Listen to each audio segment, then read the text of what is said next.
am seriously so pumped right now.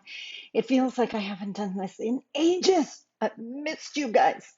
Anyways, it is the first video of 2024. I've never done this before. Maybe that's why I'm so excited.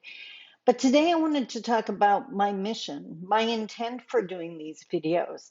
I wanted to talk about uh, just inspirational message for those that might be struggling. And yep, I have a request for the people hanging out on my channel. So you know it. Let's talk about it.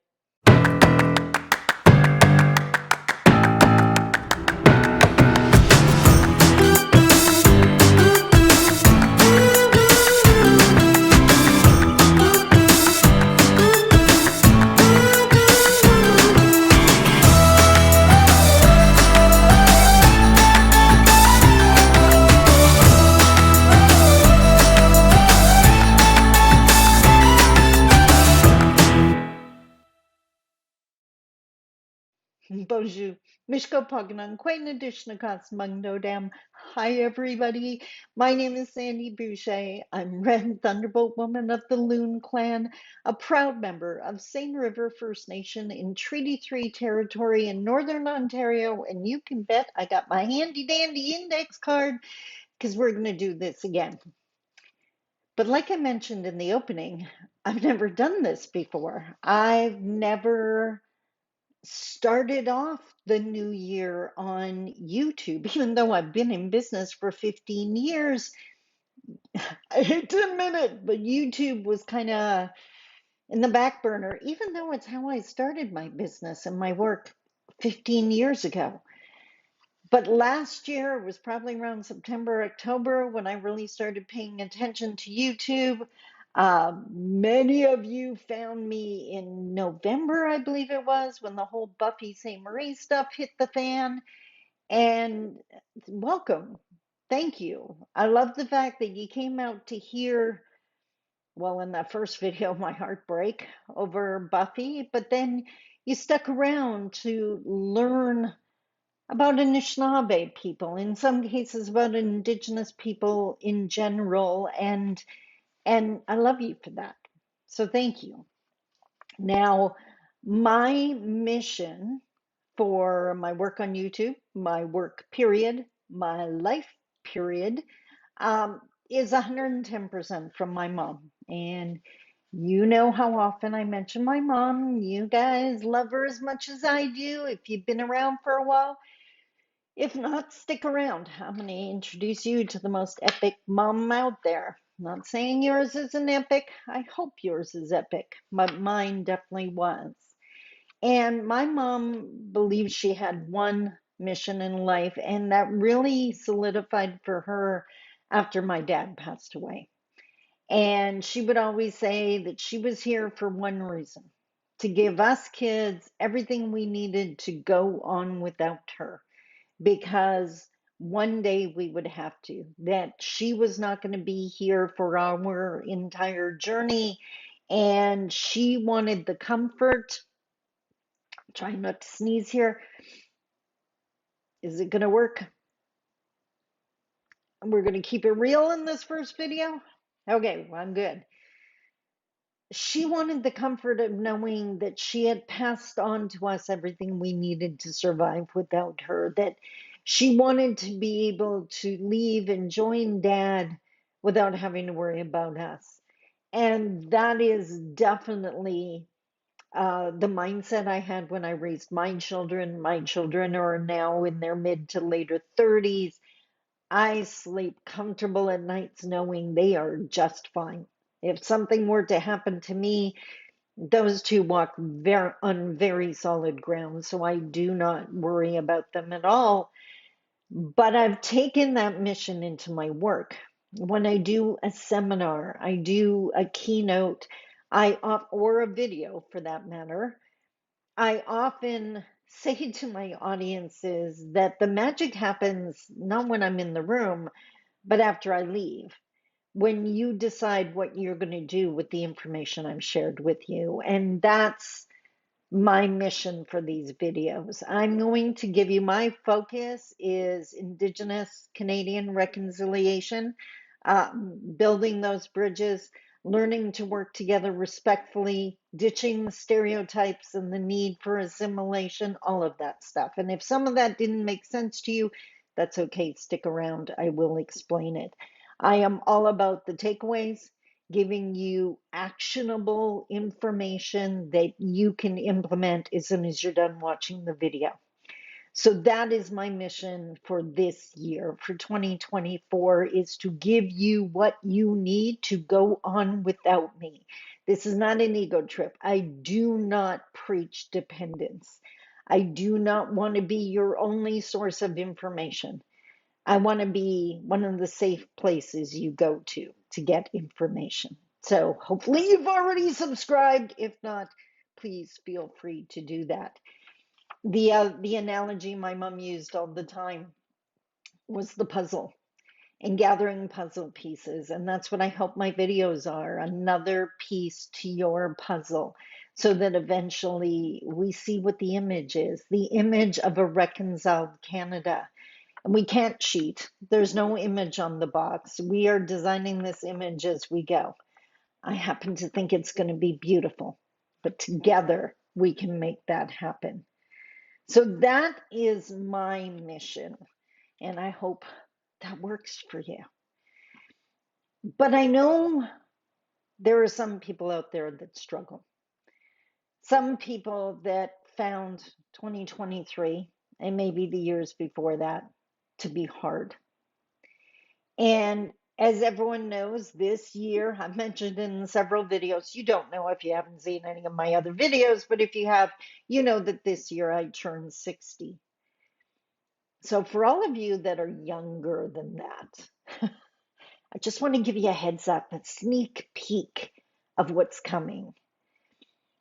I think every single one of us can say we've been knocked down a time or two, whether it's by circumstances, another person, life in general, whatever the case may be. But let me tell you, there comes a time in life when you've been knocked down so many times, you no longer doubt your ability to get back up. It's not that you're exhausted, because if you are, that's a heads up, take a break, like I did. But after a while, you stop worrying. When I started my business and the other women that I was going through a program with, we were all starting our own businesses. Some of them were incredibly terrified of poverty. And I don't want to minimize, but I wasn't, because I've done poverty. I know how to do poverty, know how to feed a family on $20 for a month.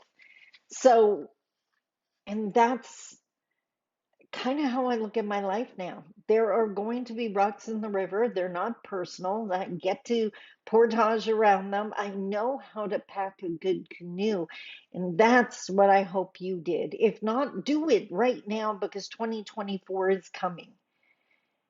Gather the people and the things and the tools and the wisdom you need to prepare for this year, because there are going to be challenges. It's life. There's going to be hard days. It's life. There's also going to be amazing days. So celebrate the amazing days. Hang on to them as fuel to get through the dark times. But never forget that the dark times end. It's not forever. It's just for right now sometimes. And if you've been knocked down before, and I'd be willing to bet you have, you got up last time. You can do it again. Maybe you got to stay down for a little while, rest, catch your breath, but then please get back up. Last but not least, I do have a request going into this year. And again, if you're new here, this is going to be new. But for the people that have been around for a while, if there's one thing that I will honestly say peeves me off, I've made it crystal clear that this channel is Indigenous centered space. Here we discuss how things look to Indigenous people, and non-Indigenous get to listen and learn from that. But when someone chooses to comment and says, this is just like how another group does it, whatever that other group is, what you have to realize is in that moment, you have decentered it from being Indigenous and put the center on whatever other group you're talking about. I had someone comment on the seven grandfather teachings and say it was like Christianity. And I'm sorry, I took serious offense to that. That comment lasted 5 seconds. Why? One, let us acknowledge the damage Christianity has done to Indigenous people. Yes, there are many Indigenous who choose to be Christian. That is their choice, their path. That does not change the fact that Christianity decimated Indigenous people and communities.